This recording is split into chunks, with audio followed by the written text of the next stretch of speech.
the best places to live by looking where people are immigrating to.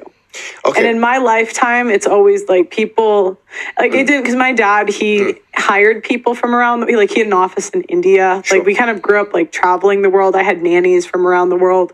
And people always wanted to come to America, maybe the UK. Yeah, sure. But here's what I would think say. Dubai is a new one. So, Yeah. you could argue Dubai. But Look, here's what I'll say to you, Pearly. Look, the reason why people go to different countries, probably the biggest reason is because of economics. Like, people don't travel from the Muslim world or parts of the Muslim world to go to, let's say, the West, just because the West has tall buildings and cleaner streets, although that's changing now. They do so It is changing.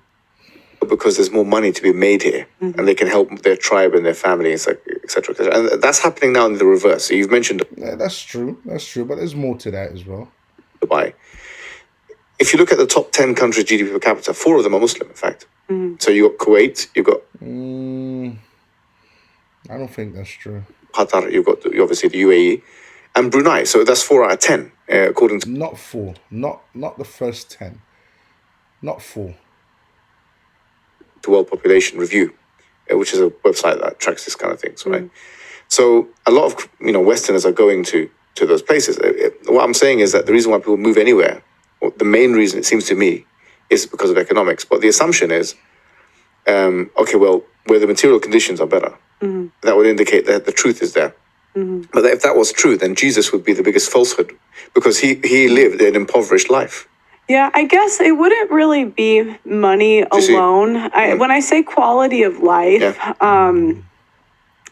I think of like low crime. I think of like nice place to London here has live. got a very high. Not in London, mate. Crime is ridiculous. No, and that's what I think. Like when the U.S. and the U.K. have fallen like away from its Christian values, it's kind of Sure. gone to shit. Well, look, so no, but and I think that's- less people have wanted. I would say, well, Yeah. I guess Yeah, that's true. Yeah. Secularism. Yeah. They chose secularism over Christianity. And now the country's gone to shit. That's facts.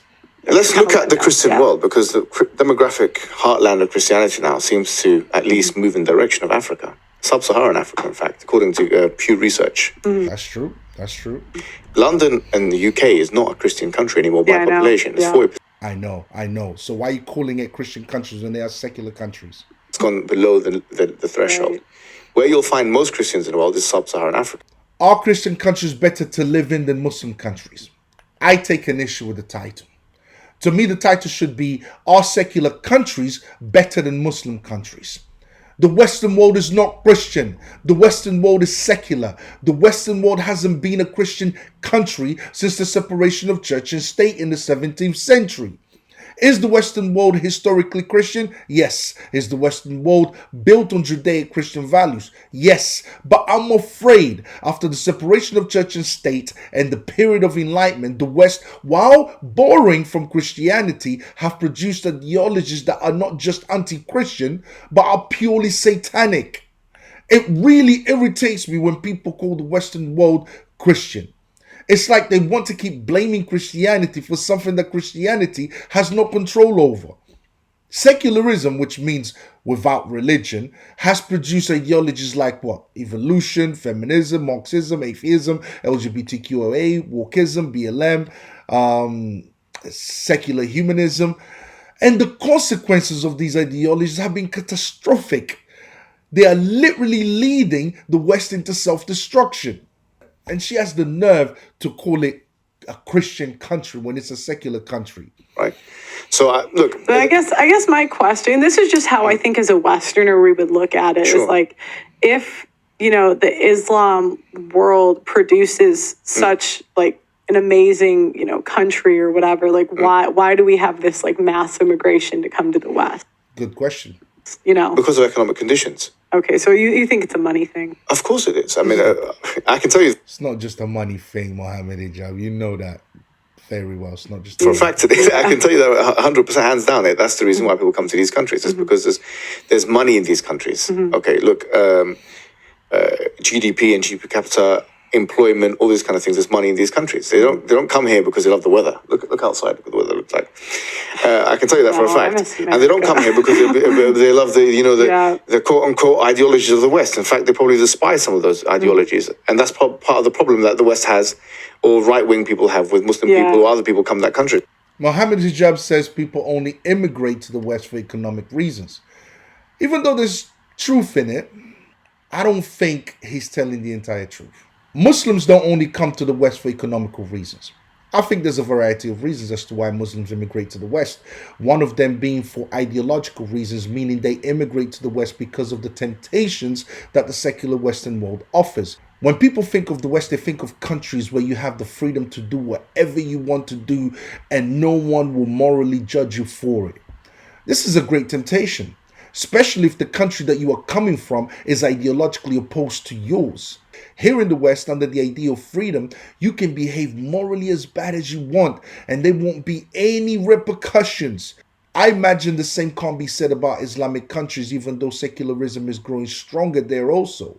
If what I'm saying wasn't true, then the implication in this case would be that every Muslim is happy to be ruled under Sharia law, and I simply don't believe it to be true, especially with the deliberate push by the West to spread secularism all over the world. This idea of freedom and that you can do whatever you want and be whatever you want is a temptation that the secular world offers to the entire world. And it would be absolutely false to presume that Muslims that immigrate are not tempted by it or don't immigrate because of it.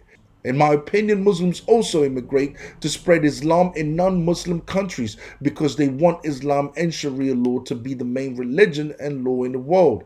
They are usually known as Islamists. Islam is a religion that since the very beginning it has been trying to conquer and establish dominion over the world. Let's not forget the Crusades happened because Muslims, after taking by force Christian lands in the Middle East and North Africa, they invaded Europe, ruling over Portugal, Spain, Sicily for almost 800 years.